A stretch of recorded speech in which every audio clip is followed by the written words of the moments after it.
welcome to another Zelda podcast. I'm David, here with my co-host, Kady Roberts. Kady, how are you? I'm so good tonight. How are you?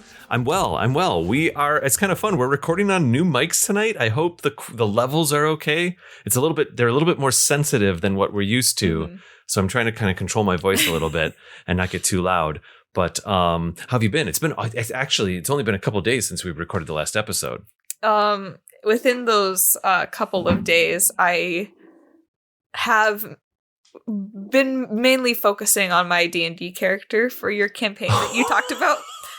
Oh my god, I'm so excited about this. So for the lovely listeners, David is running a really cool D&D campaign, and I was like high-key kind of jealous when he told me about it, because I was like, that sounds cool, I want to be a part of it. And then he asked me like last session, so a couple days ago, hey, someone dropped out, do you want to come join? And I was like, let me go home tonight and draw up my D&D character. So that's what I've been doing. I've been D&D curious for about a decade, and I started playing about 5-6 years ago. But when we started this show, Another Zelda podcast, I had zero D&D experience, and we had a couple people with listener feedback write in and talk about how they were playing essentially Zelda themed D&D quests and games and all that, campaigns.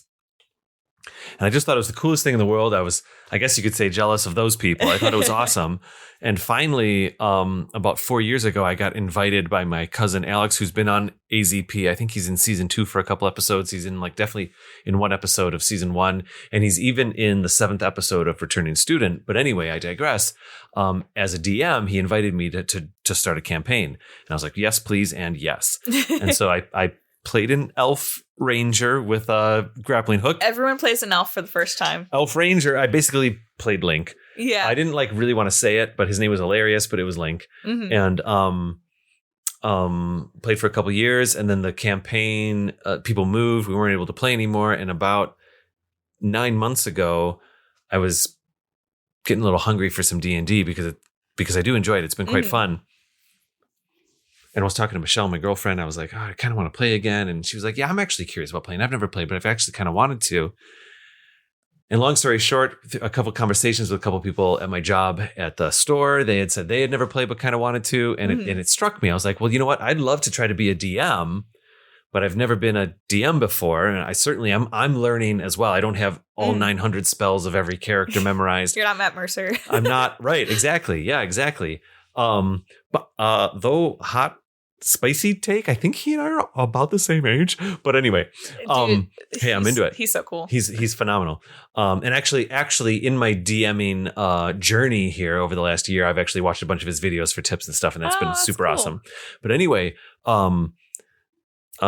we decided to start a campaign, and it was 4 people, and I'm writing the entire story. I'm using the D&D rules, all the bad guys and the creatures and monsters from D&D. We're using D&D Beyond for our character sheets. We're doing a lot of physical rolling, but we're also doing a little bit of the digital rolling on D&D Beyond.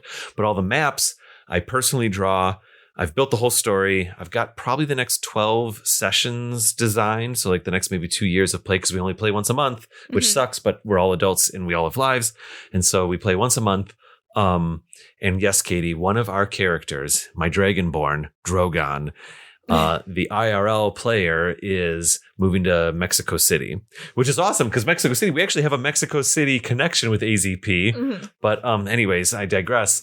That gentleman's leaving in one more play session. So I've written a little bit of a story arc that might allow him to have a heroic exit.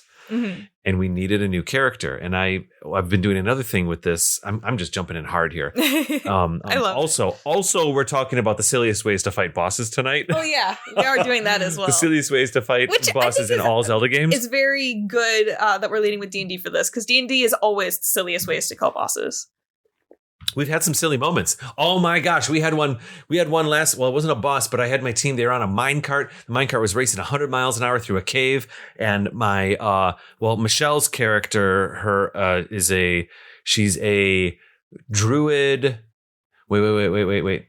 Was she the elf druid? Druid wizard, or druid elf. Yeah. Druid elf grew a tree out of the front of this minecart. It grew out 80 feet in about 12 seconds, and it smashed into bits and pieces and stopped the cart from crashing into a cave wall. I don't want to get into it. This is another Zelda podcast. episode, not a Dungeons and Dragons episode, but it was awesome. And so, yes, Kady, one thing I've been doing that's been fun is every like third or fourth session, I've been inviting people to come in as guest players, guest characters. So if I have a Monster of the Week storyline or a NPC of the Week storyline, I've invited some of my old D&D players to come in. I've invited some people from work. I have different characters set. And initially, you and I talked to you about like, hey, you ever want to be like one of those guest characters, right? We didn't know what that character would be, but now with a permanent exit from the team, I've worked it into the narrative, and you've built a character. Yes. And I'm very excited. And we are bringing you in not this month, but next month. I want to give the character who's leaving a proper heroic send-off. Yeah. Of course, it's in their hands. I don't know if they'll exactly go the direction that I'm anticipating. We'll see how it all goes. That is absolutely the most fun thing about being a DM is when the players do what you do not anticipate. Yeah. That's when things get really real and really exciting. And so I'm not sure how that's all going to end, but how much can we talk about this? Because I don't think my 3 other players really listen on time. No, we shouldn't talk about it all because Michelle is starting to listen to another Zelda podcast. Wait, you want to talk about it a little bit? It's just like a tiny bit. Do it, and I'll tell her not to listen to this episode. Just tell her like to skip the beginning part. I'll say skip to minute 20 based on our intros lately. And then you can get to the content. All right, yeah. So what's up? What's up, Kady? You've been building a character that's going to come into our campaign. I have been. I'm an avid D&D fan. I got into it by listening to The Adventure Zone with the McElroy family. Yeah. And then got my brother into it. And then my brother got our friends into it. And then we started playing in high school. And then since then, I've played a couple off and on campaigns. I've never played a full finished campaign before. Just because stuff always happens and it gets in the way. Well, this is interesting because part of our deal is that everybody kind of has to be a noob, but a little bit you're not, which is fine. I'm still bringing you in. But like, what's your relationship with D&D in that case then? Like, where would you put yourself with the like experience level? I would say I am not advanced, but maybe like in between. But that's where it gets weird too, because I am kind of coming into this as a noob because I've only ever played spellcasters before. Okay. And so for this, I'm building, and also I tend to lean towards smaller races, except for my first ever character was an elf, obviously. Yep. And she was a bard. I play a lot of bards. An elf bard. We have a tiefling bard in the group right now. Yeah. But then from there, I've played I like playing weird characters. So I've played a Haragon before, which is like a hare. Yep. I played, my most recent one was Coda, who is a Kenku, and that was fun. When you play, I do different voices with all the words. We all do like there's, for the most part, most of the players, it's more like affectations right now. They have a tone to their voice. They're not necessarily doing actual voices, but I'm 100% doing voices for all the NPCs. 100%.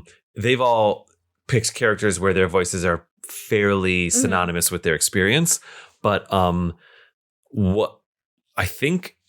when you have played with previous DMs, is it mostly theater of the mind? Is there a lot of tactical board play? It's mostly theater of the mind. Right.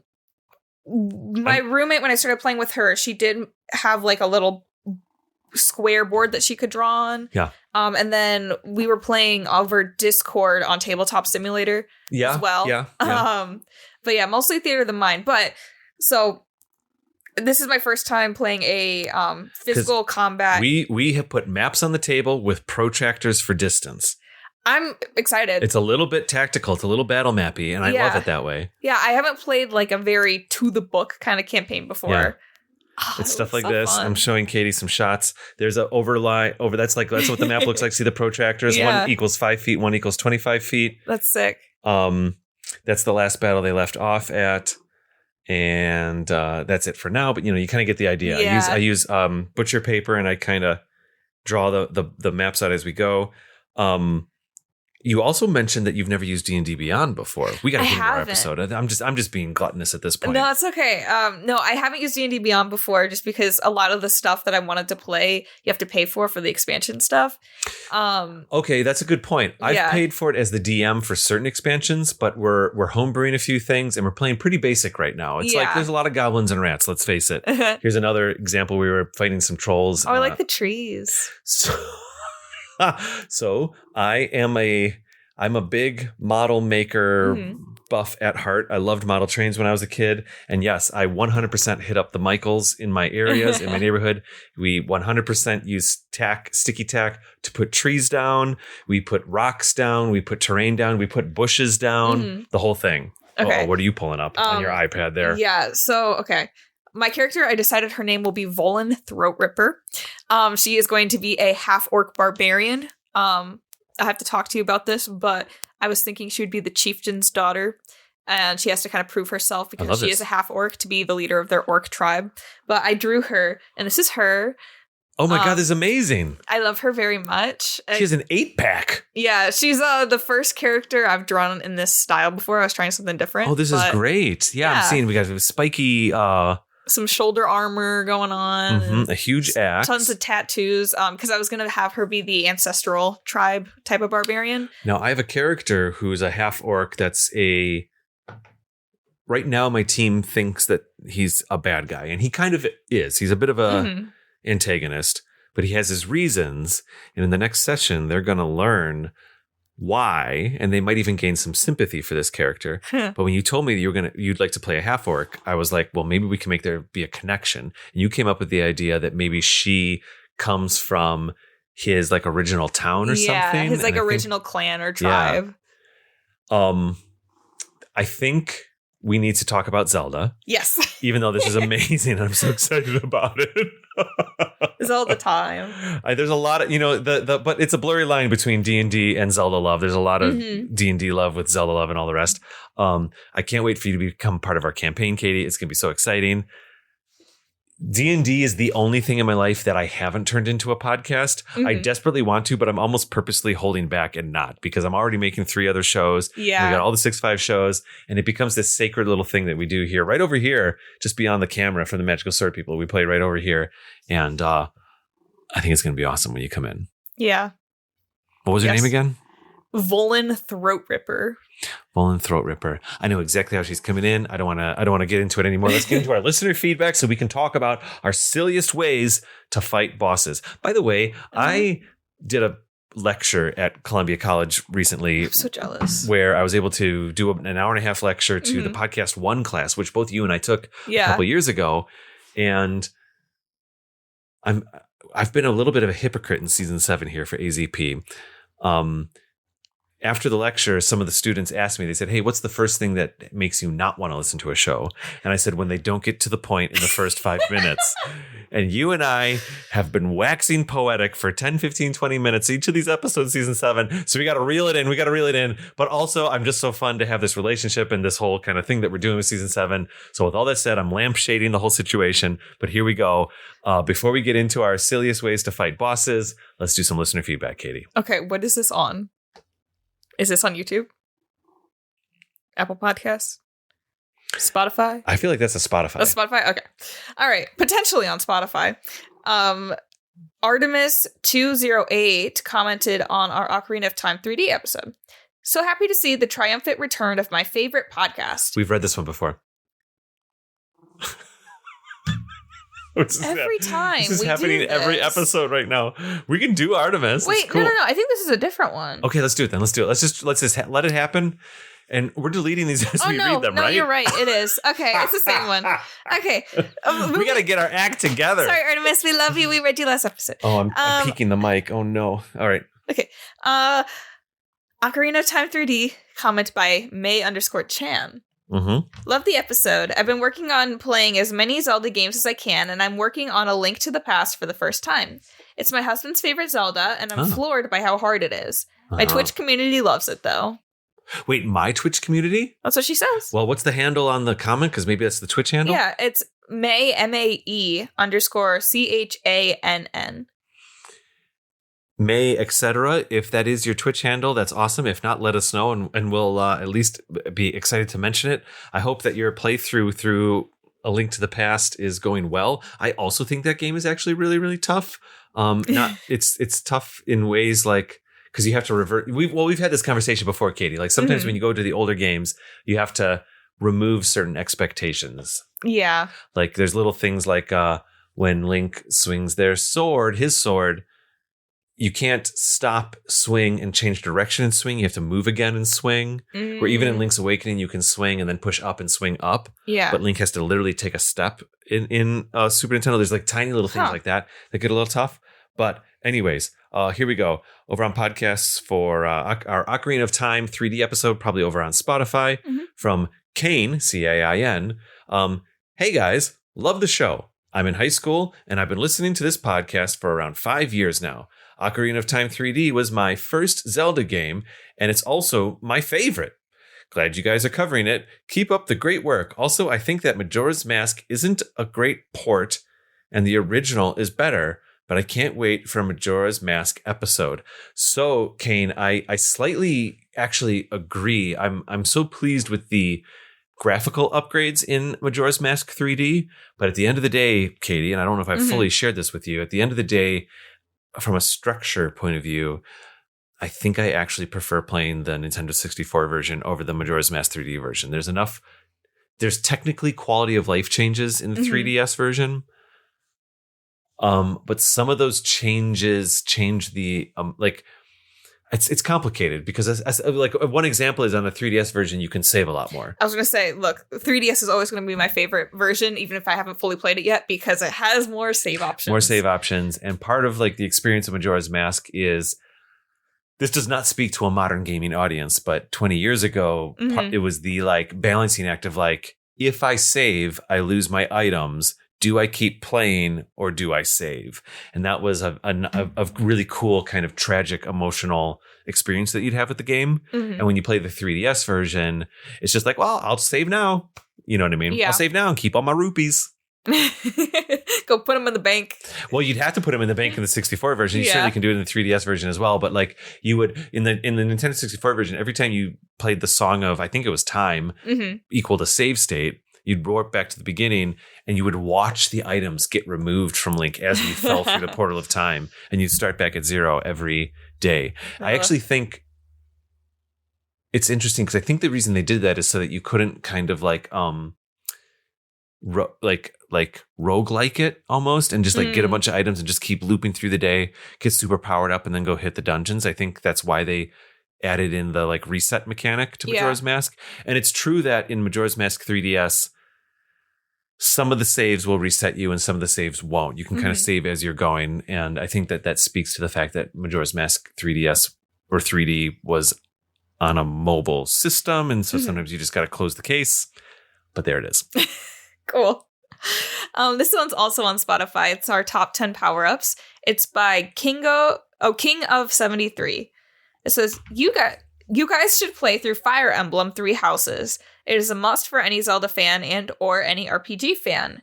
It has a strong story and can be played through multiple times, with each time having a different story. Yeah. I bet Kady would skip all the story dialogue like she did with Skyward Sword first time around, though. It is a full voice-acted game, though.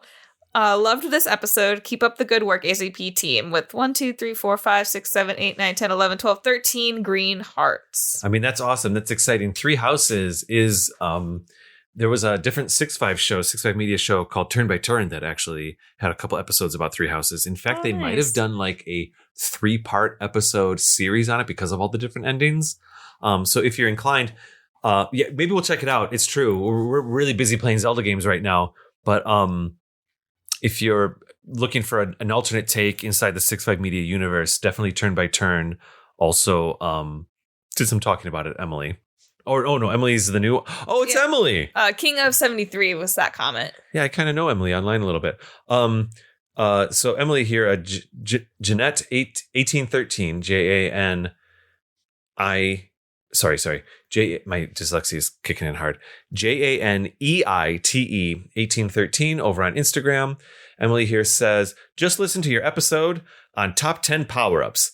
David's number 1 was the progression from Koku. Oh yeah, I'm so glad you added this in, Kady, today. I actually grabbed this one on purpose. So the way we're doing it these days, listeners, is that sometimes I grab the listener feedback, sometimes Kady does, but as we're getting set up for the episode, Kady's the one that goes into our batch and like kind of pulls the ones in. So I love this so much. Thank you for grabbing this one. David's number 1 was the progression from Cuckoo to Deku Leaf to Parasail and then Paraglider. But you forgot about Deku Link's launch ability in Majora's Mask. And I think both you and I can speak to this, Kady. Mm-hmm. And Emily, you're absolutely right.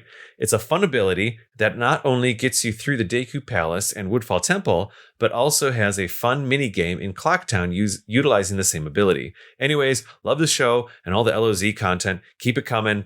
3 heart emojis. And Emily, fantastic. Thank you so much. I think she follows our AZP account, and I think we might even now actually be following each other on our personal accounts. It's great. Nice. Emily, totally appreciate the enthusiasm and excitement. Thank you so much. And yeah, you're right. I love the way you get around as a Deku scrub. Shooting up. Like the reason I think I didn't think about it is because there isn't like a literal sail element. It's just but it's the spinning pedals. It's the spinning pedals, but it really is the same mechanic. Mm-hmm. And so she's absolutely right. It's very cool. I have one last one.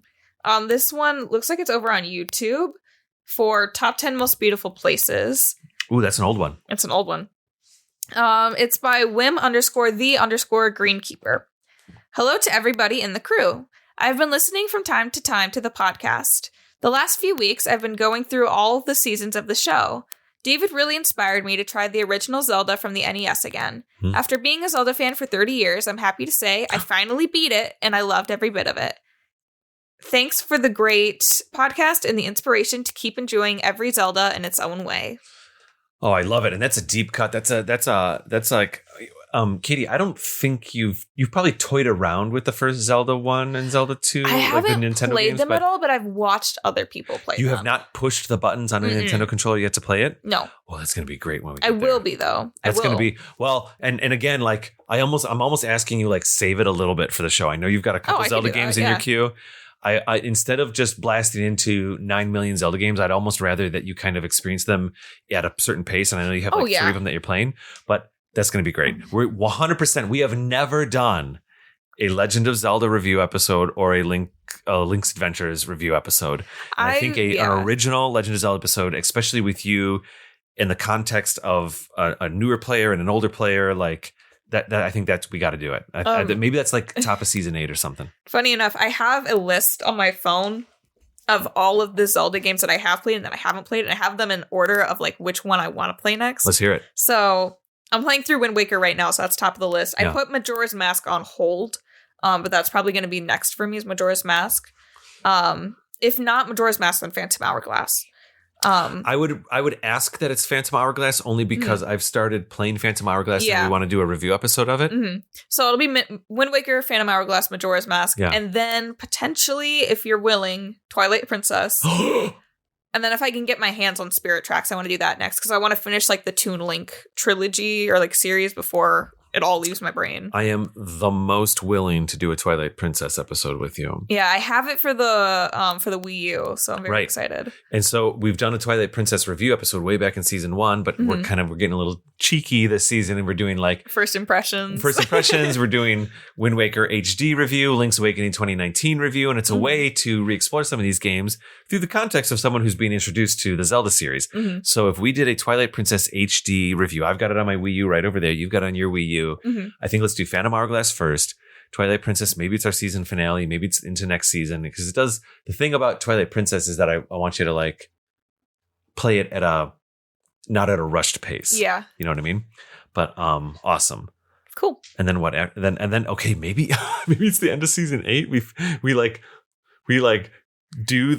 do it. It's been 8 seasons, and we do the Legend of Zelda actual review episode of the very first Legend of Zelda. I would love that. In the first couple of years of making the show with Kate, my old co-host, we had such great times talking about certain things, but she wasn't particularly excited about playing the 2D games. And so like we kind of played Link's Awakening. She kind of liked it. We played Phantom Hourglass. She kind of liked it. And so I always stayed away from some of these 2D games. And so maybe that's an experience that you and I can share, Kady. Yeah. All right. I'm excited. Let's get into our silliest ways to fight bosses. Top 10.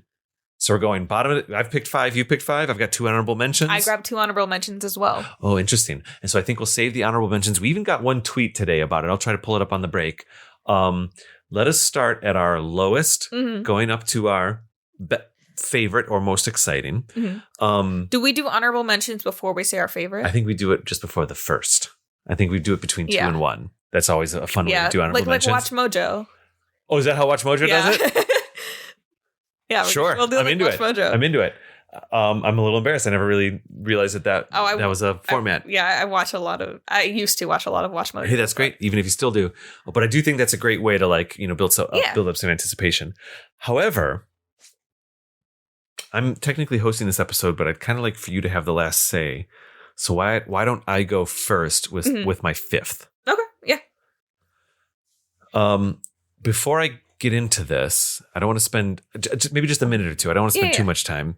What was your criteria for the silliest ways to fight bosses? That was the thing. I struggled a lot trying to think because, there's not too many. My thing was like, I wanted to pick ones that actually made me chuckle when I played, not ones that I look back and I'm like, I could see that being funny. So I was really struggling with my criteria. So some of these might not make sense. This one was hard for me too. I'm going to be honest. Some of these might not make sense to normal people, but when I was playing the game, these were the ones that made me chuckle. So that was my criteria. We picked this episode, I don't know, a couple of weeks back. And I think the title of it, we were like, yes, of course, no problem. Mm-hmm. And I started studying up and I was like, oh my gosh, I don't know. And I used the criteria of, is it silly? But maybe it is the way to battle the boss. And also we really did ourselves a favor of having it be boss battles. It could have been silliest ways to attack enemies. But we picked bosses. And so we're sticking with bosses. Which I also used mini bosses.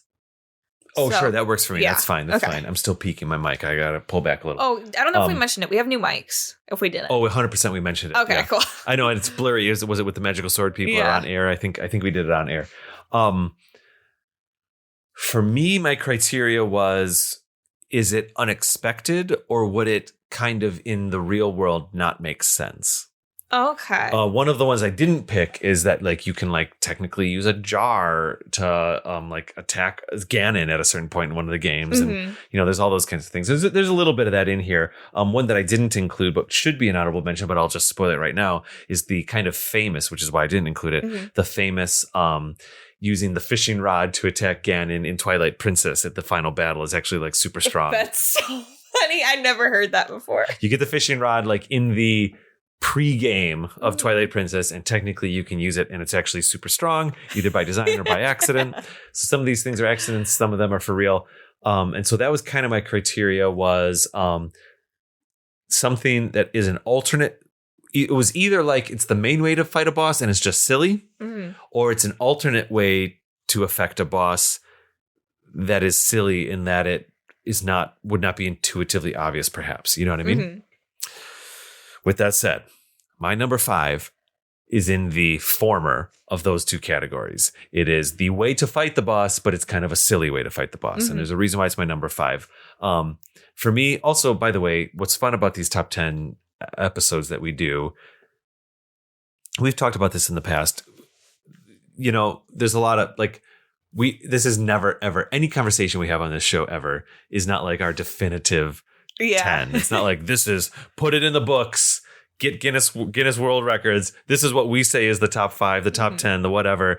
At the end of the day, this is just a construct for us to talk about some things that we, it's just a way to talk about more Zelda. Mm-hmm. With that said, wait, are you looking at my screen? Are you looking at my answers or my? Oh no, I was looking at the waveforms. Because I'm peeking because we're all getting a little too close. I keep looking at the. Maybe waveforms. We should wear headphones. We'll do for the next episode. We'll do headphones and see if it fixes it. We might be peeking a lot in this episode.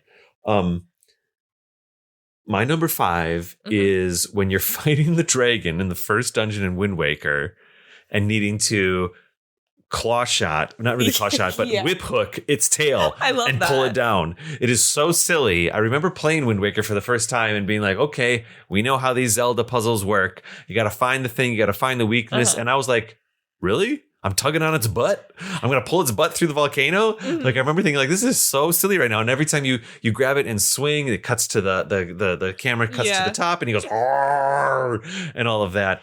And I thought it was totally silly. It seems like you're going to say something. I was going to put that one, but I had a strong feeling because I think you briefly mentioned it last time. So I was like, okay, I think David's gonna mention this. I'm not going Oh. to, but I do like that one a lot because not only is it just a really funny way, but it's also a really anticlimactic fight because you like tug on his tail 3 times and it's over. Yeah. So I thought that was also Just pull him very down. funny. Plops down and covers up the lava. Super silly little thing. Maybe a good way to a stark contrast from Ocarina, where the first battle is Goma. It's like actually kind of scary.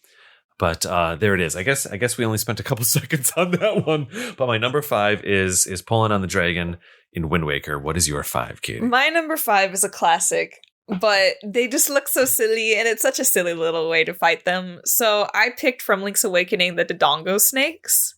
The Dodongo snakes? I thought it was funny because... Don't you mean the Dodongos? I'm joking. Remember how we talked about this? How you thought they were the Dodongo? In a previous episode, Are they not the Dodongo snakes? That's what they said online. They're 100% called the Dodongo snakes. Oh, okay. Which is different than the Dodongos. And we talked about this a few episodes ago, but everything leaves my brain immediately. I'm actually interrupting you right now, and I'm very, very sorry. No, you're okay. Don't worry, man. But yes, the Dodongo snakes, because they are just hungry little fellas, and they remind me of Hungry Hungry Hippos, where you just throw a little marble down, and then they munch it up, and then they kaboom. And I think that's very silly and a very fun way to learn the bomb mechanics. That's not hard at all, because you don't even have to throw it. You can just like kind of put it down there and walk away. That's a really good point. A lot of times with the Dodongos, even in the original Legend of Zelda, well, in Ocarina, they suck them in and you throw them and they get sucked in. That was probably a response to the fact that the game is in 3D. But I think you might be, okay, let me do this then. I'm going to get a little not spoilery, but I'm going to kind of have some fun here. When we do inevitably play the very first Legend of Zelda game for review, they won't be weird little ball worms, but remember that mechanic, because the Dodongo, which looks like a Triceratops in that game, I have seen that, also likes to eat up bombs on the ground. That's the thing. They're just hungry. They're hungry hippos for bombs. Yeah, hungry for bombs. But what they don't realize is that the bombs are bad for them. Well, they're like little animals, where like they like little cats or whatever, that they start eating plastic, and you're like, hey, stop that. It's not good for you. Yeah, that bomb's not good for you. Yeah, that's my number 5. Number 5, I love it. My number 4 is another Wind Waker one, actually. Ooh. And it's over in the. It's actually. I just realized I think it's the very next temple. I think it's the very next dungeon. I did not plan it this way, but when you're in the Deku Forest, you get to the end, you get your boomerang, and you're fighting the big plant. Yeah. Yeah. So the plant, you're using your boomerang to shoot it up top. I've got it in my notes here. Kale Demos is what how I'd pronounce it. You're boomeranging the thing to make it fall to the ground, and the weak spot comes out, the little like tonsil or whatever, like the little eyeball that comes out of the middle, and you hit it with your sword. Well, if you have the foresight or the planning of carrying some forest water with you in a bottle, because of course you use the forest water in the Deku mini game, but if you happen to have some forest water in a glass bottle, and you make the plant fall to the ground, and you run up to its, I guess you could say its weak point. Yeah. Instead of going to town with your sword, if you simply drop forest water onto it, it's an insta-kill. That's so fun. Mm-hmm. That's clever, though. Yeah. Yeah, and the idea is that the forest water, I suppose the idea is that the forest water is so purifying that I have a few like that in my list where it's like, oh, I think actually technically that kind of makes sense to the point where I feel like it's not a glitch. It's maybe something the programmers put in. Oh, no, I think that's definitely intentional. Mm-hmm. That's so cool. I don't think I really have much of those on my list, so you'll make up for it. We'll be balanced. We'll be balanced. I completely forgot. Oh, yeah, I remember. Pulling it up. My number 4. I picked from Ocarina of Time. 3D because whatever, but same game. It's all the same. I did the Twin Rova battle. What? Cool. Because I think it made me laugh because you have the 2 Twin Rova sisters. I can't remember their exact names, but one's fire, one's ice, and the whole way you fight them and kill them is you get the little mirror and you reflect the sister at the sister. Yeah, and actually, that is funny. That's very funny, especially because they were like 2 halves of a whole, so they're supposed to be like forever entwined, and then you could just be like, shoot me and I'll shoot your sister with your shot. I like the thought that after you take them out, wherever they end up, they're just like whining at each other, being like, why what was that? Why'd you hit me? I know all this lore about how they're like Ganondorf's moms and stuff like that. Yeah. I love, but the truth is they're so silly that sometimes it's almost hard to believe that. But, or maybe it is. Maybe it is easy to believe. I love the Twin Rova so much. I wish they appeared in more stuff. It's really just their models in Majora's Mask. Wait, nope, that's not true. They show up in the Oracle games. I'm excited to play those as well. I'm excited to play those as well. Did you play Seasons first, or do you play the other one first? I'm a sucker for time travel storylines. I'm a big Back to the Future fan. Anytime there's a game where it's like, oh, I can go back in time and change a thing, and then I can go forward in time and it changes the thing there. So I went with in the ripe old year of 2001. I bought Oracle of Ages for my Game Boy Color, which is over here on the side of our shelf system here. Actually, it's not. It's probably packed away. But anyway, it was my first year of going to Columbia College, the first time. Oh, no way. 2001. And I played Oracle of Ages, and I absolutely loved it. And it was the Ages first. And I never played Seasons at all for years and years and years. It was one of my games of shame, I guess you could say, like, you know, and when we started making this show in the first season, I found the cartridge. It's somewhere in here right now. I don't even know where right over there. There it is. So I have the Ages and Seasons right there on the shelf, but I did start playing Seasons a little bit. Now I've played through Seasons about halfway up to this point. Over the years, I've been like playing it on the side, and then we do a review episode. I play a different game. So it was Ages first for me. It's interesting because, what's up? I was going to say, when we inevitably do an episode on an Ages and Seasons, do we each play a different one first? That's super cool and interesting. I assumed we'd play the same so that we can speak to it. But do we do one first and then the other, and then talk about our experiences and our differences? Do like a mega episode. Maybe it's between seasons where we actually play both between seasons, but I do Ages and Seasons and you do Seasons and Ages or something. Yeah, that's what I was thinking. Not bad. Let's think about it offline a little bit. I do think as like a review episode, we should review each. They're different enough. Yeah. They're completely different maps. They're completely different worlds. I guess I didn't realize that. Well, I didn't know it either until I started playing Seasons. The fun thing is, at the end of the day, what happens is with Oracle of Ages, so these were the first two games to come out for Game Boy Color. There was that Game Boy Color Link's Awakening DX remix version, but these were the first two that were like really designed like for the color with all the new memory. And so it's kind of, maybe it's a little obvious, but when you think about like, oh, well, we have all these sprites to build the world. We can do palette swaps on a Game Boy Color. We used to only have 4 colors. Now we have all these colors, and we can like change the colors of those colors. How can we do that? And in Oracle of Seasons, what happens is all the different sprites will palette shift through 4 different palettes if it's fall, summer, winter, or spring. Oh, that's cool. And there's some literal changes too. And then in Oracle of Ages, what happens is the old time stuff is very like amber and dark tones, and then the modern stuff is kind of blue tones. And so they were able to. I think it was actually really smart of Capcom to consider what the Game Boy Color could do when they were making both those games. Yeah. I guess I don't know what those games are about. Yeah. To be completely honest. I tell you what, they're not about Hyrule. And I tell you what, they're not about Ganondorf. And I tell you what, they're not about Zelda. I'm so interested in these games because all I knew is that they were connected, and then you were talking about time travel, so I was like, oh, you travel back in time, and like one of the games is in the past and one's in the future, but that doesn't sound right. Well, one takes place on an island called Holodrum, one takes place on an island called Labrinia. They're kind of equally referencing Link's Awakening in that way. Yeah. Totally different bad guys. I'm technically Ganondorf. No, Ganon. If you play both games correctly, technically you get a Ganon fight and a Twin Rova fight. But, so we got to make sure it happens. Rova's going to become my new Beetle. Beetle, I think we just realized, was not in Echoes of Wisdom, right? No, he's not. Yeah. So sad. I know. All right. So that's the Oracle of Ages. Oh my gosh, you know what I'm realizing is as many games as you have been playing over the last 2 years, Kady. There's like, I think you're like halfway. There's so many more games for you to still play. Yeah. No, I love it. Have a ways to go. No, it's amazing. I've been collecting them though. Yeah. Slowly but surely. That's great. Okay, so forest water on the big old monster plant. And I said Twin Rova. Oh, you said Twin Rova. Yeah. Well, how about this? Why don't we go to break? Okay. We'll do our final 3 in our honorable mentions. Yeah. All right, cool. I'll see you in 30 seconds.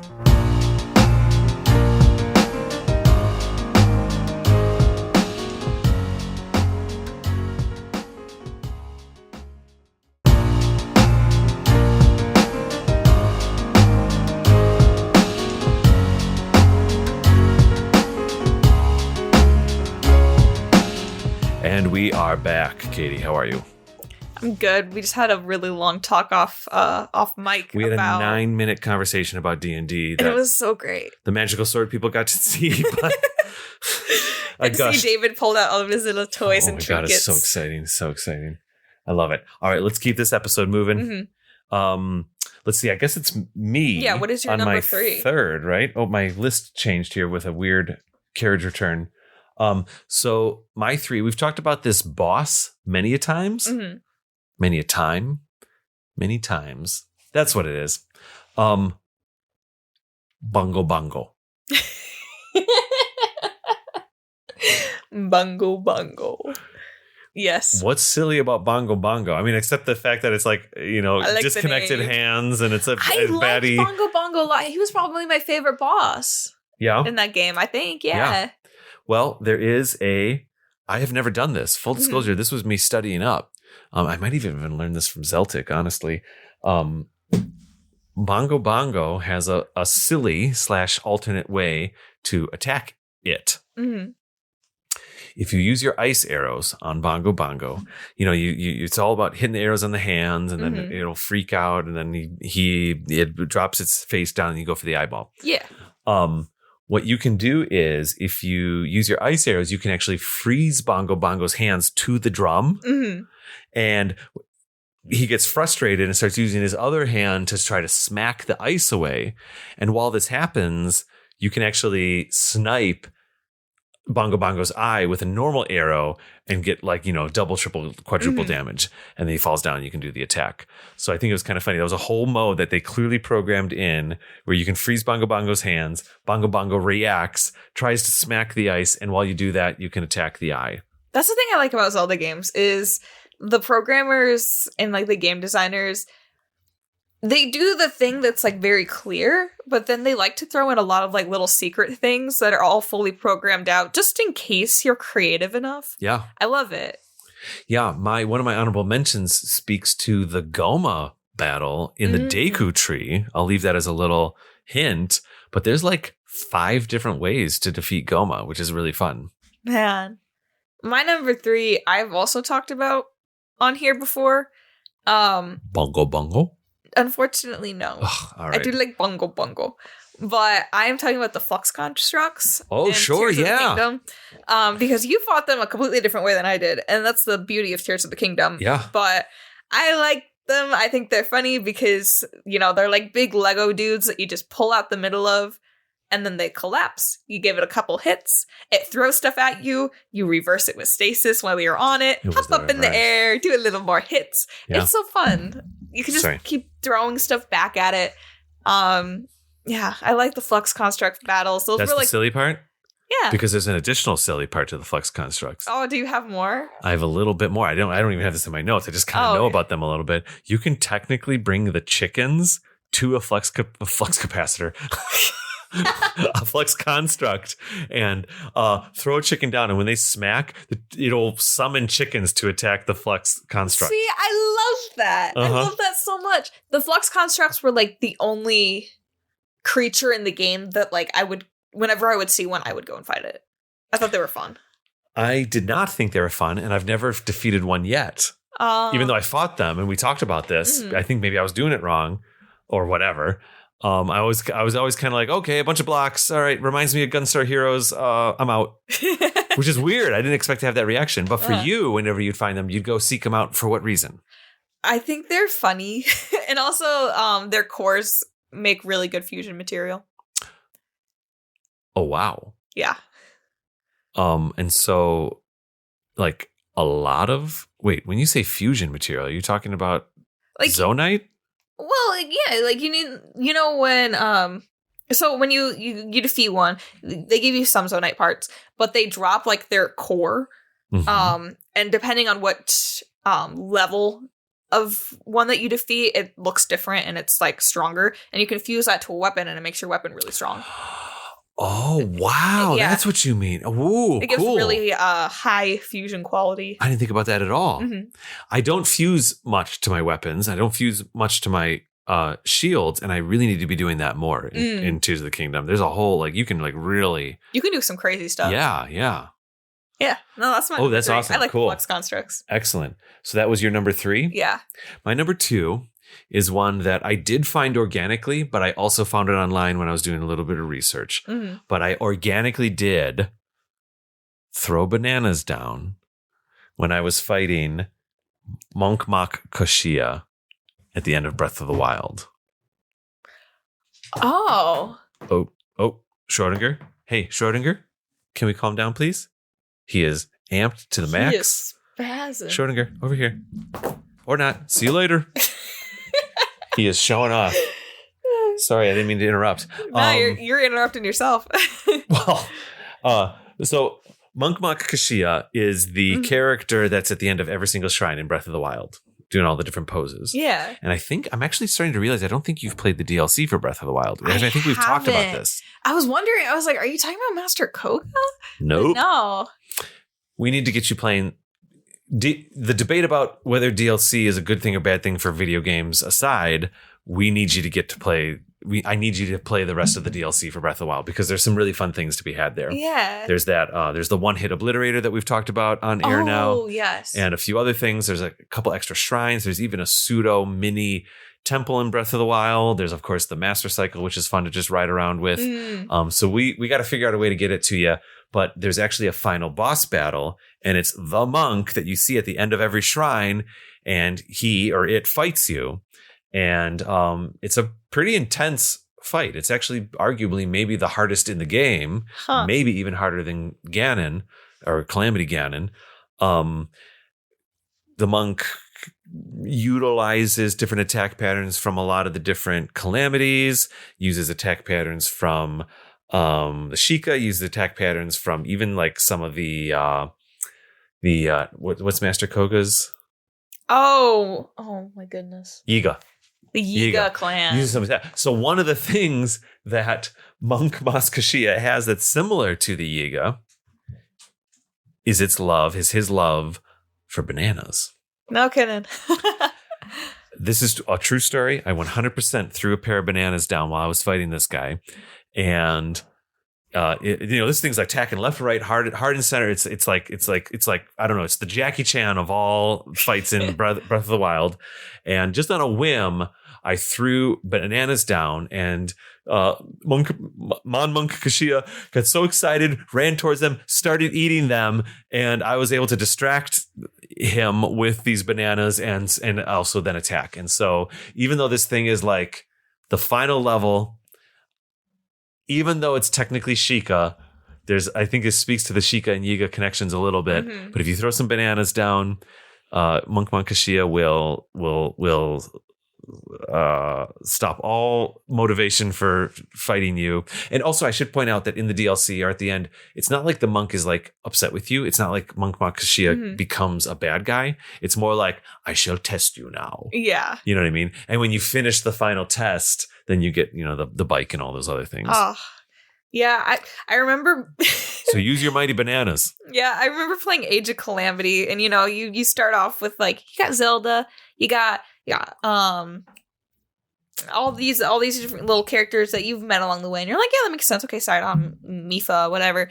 And then you were like, oh, I got the fairies. I got the fairy fountain. That's weird. And then you keep going, and you're like, oh, I got these people. But then you get that Monk the monk, and I remember the monk was the one where I was like, okay, hold on. You're like, we're going too far. I was like, what are we doing here? What is I haven't even gotten that far in Age of Calamity yet. Yeah, the amount of characters you can play in that game is insane. And I mainly just play Link. We're not a news show, but how do you feel about the Imprisoning Wars release? I'm kind of excited for it. Sure. I know a lot of people aren't a fan, but I like it because this one's going to be canonical. Age of Calamity is like an alternate universe. I know that was the most disappointing thing about Age of Calamity. Exactly. So I'm excited to like play with Zelda, and also because I really liked Sonia, I think was her name. Yeah, I really like her, and I'm excited to see more of her. Yeah, sure. I'm in for it. I think we know what Hyrule Warriors games are these days, and we know what we're getting. And yeah, I agree. Yeah. Cool. What might be your number 2? My number 2 is also from Tears of the Kingdom again. Mm-hmm. Well, mine's from Breath of the Wild. The constructs. One. Yeah. And it is kind of all of the Master Koga fights in the depths. Okay. I mean, they're definitely silly. Koga's just max silly in the whole I know. game. I love Koga a lot, but his fights are so silly because what really cemented it for me was watching someone on TikTok recently fight him because, you know, he has his big machines that he drives around, and like as you keep going, like more and more Yiga show up with him with like their big cars, and you can, you know, use stasis or whatever, take it out from under him. You can throw stuff at him. Mhm. You can steal his car and hit him with it. Yep. It's just the more comical and disgraceful you get with it, the better it is. I remember the boat one was a highlight for me. Yeah, you can really just like stomp on his pride. And I really like that in a fight. I think it's very funny. Yeah. There's that kind of like larger meta story, not meta story, but there's that larger story about like how the Yigas, that they're not even on the mainland anymore, but they've taken to the depths and they're building all their little troops. And it's a little scary, but at the end of the day, it's like, They're still the Yiga. Yeah. They're still being led by Master Koga. If one of the dudes with like the big swords that does like hurricanes or whatever, the tornadoes, if they were leading the Yiga, they would have taken over Hyrule already. I'm just saying that. But they got Koga, and I get it. I get their loyalty. The dude's charismatic. Don't get me wrong. Yeah. But I don't know. Well, sometimes silly, charismatic characters somehow lead for one reason or another. Yeah, that's just how things go. Sometimes. Let's see. Okay, so then I think, let's do our honorable mentions. Yeah. Yeah. I have two. You have what, two as well? Yeah, 3? two as well. 2? A quick one that I would like to do is that in Link's Awakening, I never knew this. I found this in my research, so I've never actually executed it either. I'll be transparent about that. Apparently, as you're fighting all the different shadow characters inside the egg at the end of Link's Awakening, and you get basically the shadow Aghanim character, which doesn't show up in the game, but because original Link's Awakening came out in the real world after A Link to the Past, there's the kind of like shadowy Aghanim character. Apparently, all you got to do is take out your shovel and shovel Aghanim, and it's like a one-hit takeout, apparently. And so that's like a really, really silly way to take out a version of a master boss during the final battle in Link's Awakening. Is there like any lore significance behind that? I can't imagine there is. I don't know. You're shoveling I was gonna up. say, Maybe the joke is Aghanim is defeated in a Link's Link to the Past, and so now in Link's Awakening, are you shoveling up its spirit or something? Yeah. I think it's probably just a goofy thing. Okay. Yeah, I need to play A Link to the Past still, so I wasn't sure. But oh, that's right. Yeah. That's okay. That'll be another one. We'll get there. One of my honorable mentions is also very short because there's no real reason behind why I picked it, which is why it's an honorable mention. I love it. And again, it's towards the end of Skyward Sword when you fight Girahim. Yes. Because he's very sassy and he's very slay. And I thought it was very funny fighting him. I think I love this. Yeah. I mean, but also intimidating, but yeah. Okay. I was not intimidated at all by him because look, that's just like a little guy. I'm super comfortable going there. Let's do it. Yeah, I was playing like quite literally whenever he would show up. When I was playing through Skyward. Yeah. Is it Skyward? Yeah, it is Skyward. I would play music sometimes in the background. Just like your own music? Yeah, like my own music. Whenever he would show up, I actually started making a playlist dedicated to him because it was all Vogue music. I love it. It was like Vogue music and like drag queen music. I love it. Because, that was the vibe. So whenever I was fighting him, I just had like the Vogue and like Trixie Mattel playing in the background, and it was great. It was a good time. So this honorable mention might speak more to your personal experience. Well, yes, but that's of course, what I was saying. I'm not. I get it. That's why it's an honorable mention for me. Yeah, I love it. That's wonderful. Yeah. I remember the Girahim, a couple times in the game, and by the final time when you're on when he turns kind of into the black, Fee looking kind of analog, I was a little intimidated by that. I remember thinking he was a little scary. All right. Yeah. Fair enough. I didn't. I thought he was funny. I love it. Another honorable mention I have is, this one's definitely an honorable mention. It speaks to all the different ways to defeat Goma in the original Ocarina of Time. How do you usually defeat Goma in Ocarina of Time? Usually, when you played it. When we played Remind me, Goma's the spider character spider at guy. the end of Deku Tree. Yeah, The big green eye. Yeah. Don't you have the arrows at that point? Well, you're a little kid, so you have the slingshot. Yeah, I just used the slingshot, I think. In what way? I'm not trying to test you. I'm just no. curious. I think I just used the slingshot to hit the eye and just knock it down. Would you ever do it while Goma was on the ceiling? I don't know if I did. Yeah. So my way to fight Goma over the years, I don't know. I just have always done it this way. Mm-hmm. You know, you wait for Goma to climb up onto the ceiling. It looks down at you, and you slingshot a Deku seed into its eye, and then it falls, and you go to town. You hack and slash.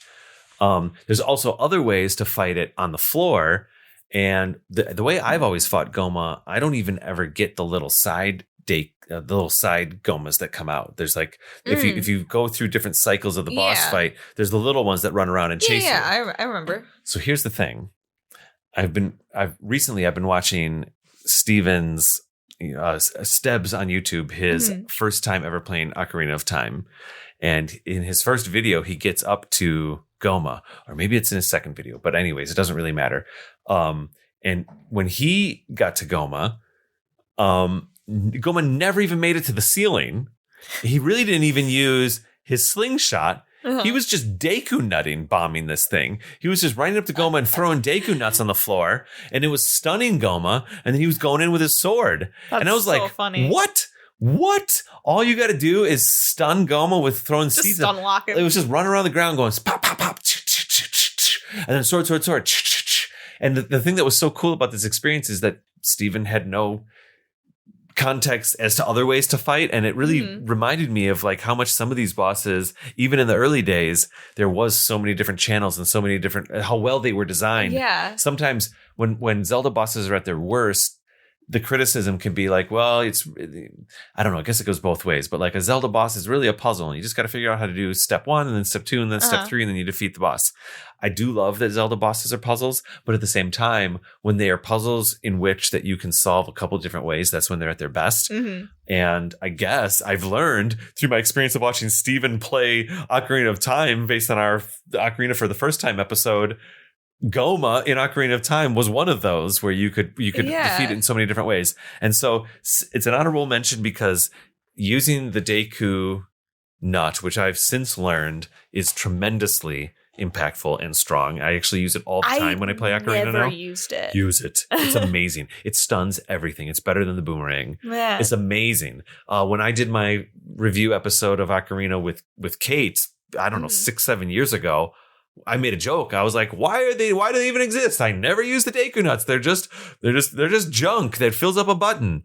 And we got a little bit of listener feedback talking about how actually they're really strong and all the rest, but they stun enemies. They stun just about every single enemy that exists, and they're amazing. So you throw that Deku nut down and you go in for the sword, and that's exactly what Steven natively did when he was playing. So I just wanted to have that be one of my honorable mentions. Man. Yeah. Don't underestimate the power of the Deku nut. No kidding. I've been converted. I've learned. My last honorable mention is I wanted to put it on my list, but I was trying to do research to make sure like I had the right Ganon and like all this different kind of stuff. And I couldn't find anything anymore. I think they patched it out. So what are we doing? Yeah, so this is an honorable mention because I think they patched it so it doesn't exist anymore. But in Tears of the Kingdom, but in Tears of the Kingdom, you can go against the different Blight Ganons. Is this Tears? No, Blights are in Breath. This isn't Breath. In Breath, you can go against the different Blights. And I believe in the Fire Blight Ganon, he has that mode where he like sucks everything in and he shoots out a big fireball and it's really hard to dodge and it's like a tough fight. Before I even went in, I was following, I think at the time, like an IGN walkthrough, and they're like, hey, if you're having trouble, here's a little tip. These days, no doubt you'd be using the Zelda dungeon walkthrough. No, to be honest, yeah, I'm absolutely. I'm joking. But it's like, they said, if you just like get as close as possible into like the model of the Blight Ganon, he will do his move and he can't hit you. A little bit like the Zalfos. Kind of, yeah. You can get inside their spectrum and they can't actually see you. You can actually stand under Lizalfos in Breath of the Wild and they won't even see you and you can attack Yeah, because like now I was looking and they're like, oh yeah, if you stand under, it's hard for him to hit you. But that, I remember I just, as soon as the fight started, I ran up right to him, and I didn't get hit the entire fight. I like quickly hit him a couple times with my sword, killed him, and I went about my day. Yeah. I was dying laughing. And it's one of those things where there's probably a tiny little proximity if you get right underneath, because the fire blight flies around a little bit, I think. I mean, I might be confusing that with... he does in like the second half, but I think because of the way I was able to kind of glitch it, he didn't even make it to his second phase. I was able to just kill him in his first. Are you serious? Yeah, it was insane. That's why I was because you feel like that second phase would trigger at least at half life. Yeah, that's the thing. I can't remember exactly how I did it. Yeah. I just know that I did it, and I tried looking it up online, and I can't find it anywhere online now. So I'm assuming they patched it, which they should because it's broken. But there were a number of patches that came out for Breath of the Wild. It's true. But yeah, so that's an honorable mention. Honorable mention, yeah. Get on up underneath Fireblight Ganon. Yeah. He'll miss you completely. Kady. Yeah. My number one, I'm kind of proud of. It's for a game that I've played the least, and I think you have not played it at all. Oh, obviously, we just established this about 10 minutes ago. In A Link to the Past. Now, I want to be very clear about this. This is not something I found on my own. This is something I found through my research for this episode. And I think this one also might have been from Zeltic. Zeltic is a phenomenal YouTuber out there. All the whole Zelda community, creator community, we all consider each other friends, Hyrule Gamer, all the things. We all really love each other. But I was checking this out and I got to some weird video that Zeltic made about like 3 crazy ways to fight bosses. And so I watched it. And what I learned was that in A Link to the Past, when you are fighting Mathula, which is the big, well, I'm saying it as if you know, but there's this like big like moth character that you fight that I remember fighting when we did our review episode. And it's a bonkers boss fight because you fall into a pit, into a basically like 360 treadmill that starts moving in all directions, but the edge of the level is all spikes. So you can't even touch the sides. All the while, the moth is like flying around and you got to try to hit it. The thing is that while you're playing it, you've just recently gotten the fire rod. And so you kind of like use the fire rod and you try to burn the moth. That kind of makes sense from a physical point of view. And there it is. But what another thing you can do, Mathula is the only boss in the game that can be hurt by bees. That makes sense too, though. The title of our episode is Silliest Ways to Attack Bosses. Bees exist in A Link to the Past. They have always been annoying to me. You bump into a tree or you open a pot and they just kind of fly around, and if they touch you, they sting you and you lose a quarter of a heart, a half a heart. You can kind of hit them with your sword, but they're just like a nuisance in this game. I don't even know if bees show up in too many other games in this way. But what I've learned is you can take your bug net, because you have bug catcher net in that game, as you kind of do and get in Skyward Sword and stuff, and you can catch the bees and it'll automatically bottle them up into one of your glass bottles. This is just Animal Crossing. Well, it's funny because this precedes Animal Crossing by like 10 years. Yeah. And so you can catch the bees, put them in a jar, and then you can, in typical Zelda fashion, execute whatever's in the jar, and then the bee will fly around and attack whatever it needs to attack. The thing is, if you find yourself in the ice cave and you go to the fairy fountain in the ice cave and you use your Pegasus boots to run and attack the fairy fountain statue, a golden bee comes out of the fairy. Like, I have never done this. This is all Zeltic. A golden bee, which is obviously yellow and it has like a couple extra sparkles, comes out of the statue. You net that thing up, put it in your bottle. Then it is Mathula is the only boss that can be affected by bees. So you go through the whole dungeon and you get to Mathula. And what happens here is you can release the bee and the bee starts attacking Mathula while you're running around. Okay, fine. And that's cool. And attack. But and the golden bee attacks longer than any normal bee. I don't even know if it's 2, 3, 4, 5 times longer. But it's not quite enough to actually defeat Mathula. So what I and thousands of others have probably witnessed on YouTube is Zeltic genuinely trying to get through the whole thing. And what he ended up doing was he would send out the golden bee. It would start attacking Mithula. He'd be running around trying to dodge the spikes, dodge all the things. But to reset the bee, you have to recapture it with your I net, was gonna say. put it back in the glass bottle, and re-execute the glass bottle. So he was doing this over and over again, letting the bee go out, attack like a strong, powerful bee, grab it again, glass bottle it, and eventually defeated Mithula without using any sword or anything, only having a single golden bee attack Mithula. And I felt like when I found that piece of information, even though I've never personally experienced it, I was like, I think that needs to be my number one on silly ways to defeat a boss in a Zelda game. Mine's going to be so disappointing. There's a couple other honorable mentions. There's simple, like everybody kind of knows about the okay, fishing rod on Ganondorf and Twilight Princess. You can use the net, you can use the bug net to battle things back at Ganondorf and Link to the Past. Like there's all these like little weird things, like use the one item you never thought of, use the glass bottle and it'll deflect an enemy back. There's those things are all over the place, but I thought this was just downright silly. Yeah. So my number one is kind of anticlimactic after that. How far have you gotten in Echoes of Wisdom? I feel like I'm kind of in the third phase. So I did the first 2 or 3 dungeons and then like a story event happened, the castle event. And now I've gone out and I've done 1 or 2 or 3 other dungeons. And I'm kind of physically where I am right now. I'm kind of exploring the northern part of the map. I'm trying to get up into the snowy areas and all that kind of stuff. Okay. It's even funnier come the final fight, but I'm not going to spoil that for you because it does not need to be spoiled for you. Okay. I'm okay if it's better for the episode.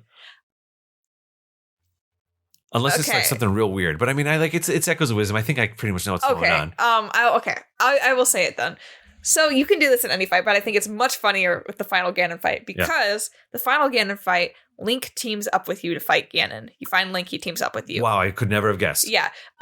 You don't control Link. Link does his own thing, but also because Link's doing his own thing. That's a fun play on the final battle from Wind Waker. Yes. All right. Because Link does his own thing, you can't turn into that Link form anymore, so you just have to rely on your shadows. Love it. So that's where the funny stuff comes in, because Link is doing all this work, and you can just throw a shadow out, throw a bed out, and sleep. And Link's like, attack, attack, attack. Yeah. And you're just like, sleeping well, I'm in just the going to corner. get some hearts. Yeah. Get some hearts. Yeah. You can just throw out a shadow or two, sleep in the corner while Link does all the hard work. And I think that's very funny. Was that something you found organically just by playing? Yeah. You kind of just like were goofing around, or? Yeah, I was just goofing around because I'm going to be so honest. The final battle to me was kind of like, it was really cool because Link's fighting, but it was also a little anticlimactic because I was like, all right, I threw out my shadow, but now what? I'll just sit here and wait for my shadow to finish what it's doing, I guess. I adore Echoes of Wisdom. The one critique when it comes to combat is that sometimes it's like you send the stuff out and just sit and wait. Yeah. And so if the final battle was essentially attacking not Ganondorf, but probably that other eyeball thing that comes out, if it is only combat, I could see that being a little lackluster. I was specifically when you're fighting Pig Ganon at the end. I see. Because everything is big bad Ganon, and I thought it was very funny. When Echoes of Wisdom is at its best, which is often, is when combat is a puzzle. Yeah. And what I'm hearing from you right now is that maybe at this point it is reduced down to basically kind of like just what you have gathered at that point, that whatever's strongest, just send it out. Yeah. Which is essentially just like normal combat. Yeah. Fair enough. But yeah, no, that was my number one. I love Echoes of Wisdom. So cue up the bed before the final battle. Got it. Put it in my newest used items. Got it. Copy. Yeah, it's it's up there with the tree for me and the box for me, and later on you get a cloud that you can just go up in the air with. Yeah, it's great. I mean, those water cubes are like my most used thing. Oh yeah, everywhere. They can be a bridge, they can be a ladder, and I'm up to the thing where I can make like 5 of them now. As because you've already experienced.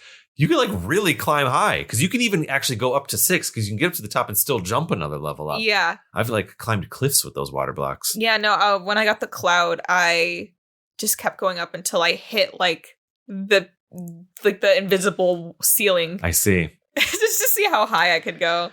Well, I'm thoroughly enjoying Echoes of Wisdom. I'm actually kind of diving a little deeper back now into the Fire Dungeon and Tears of the Kingdom these days. Because it took me forever to get there. But now I'm there and I'm excited about it.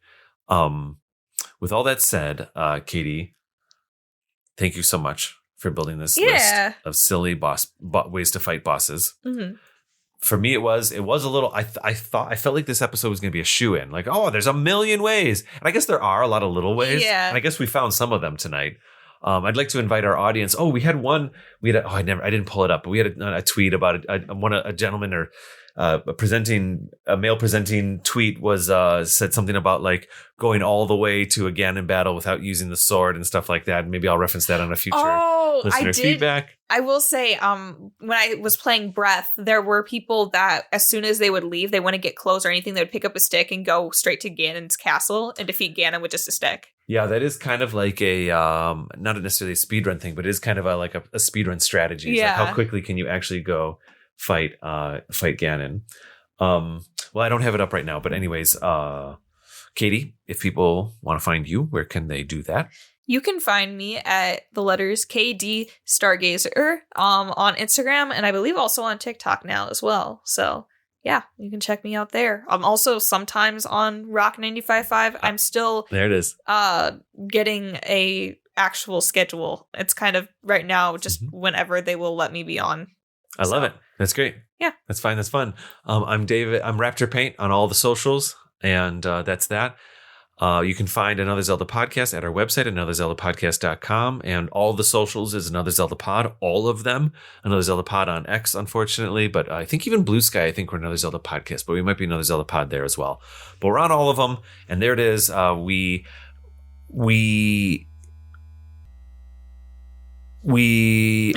I got a little distracted because I almost decided, I thought about not talking about it, but in coming episodes, we're going to start posing quizzes at the end of our episodes, and we're going to start putting those out on social and stuff like that. But I think that's going to be a few episodes from now. But anyways, I'm not going to talk about it. We'll do it maybe when we come back from our mid-season break. But I think that's going to be a ton of fun. I was about to say, like, you can go to our socials and check out our quizzes, but not yet. Wait a few episodes. Exciting though. All right, we have no idea what the next episode is going to be, Kady. Maybe it'll be my Lego episode with Hoke Bricks. I've been saying that all season long. It's just a matter of getting all that episode's going to be more complicated than doing like one of these music episodes, because we have to literally get the Legos in the studio. We're going to literally build them a little bit while we're recording. It's about coordinating the YouTube videos, about making the videos, but that one's coming soon. And if that is not the next episode, it'll be you and I back with something. Yeah. Cool. We got it. All right. All right, well, till then, I'll see you. See ya.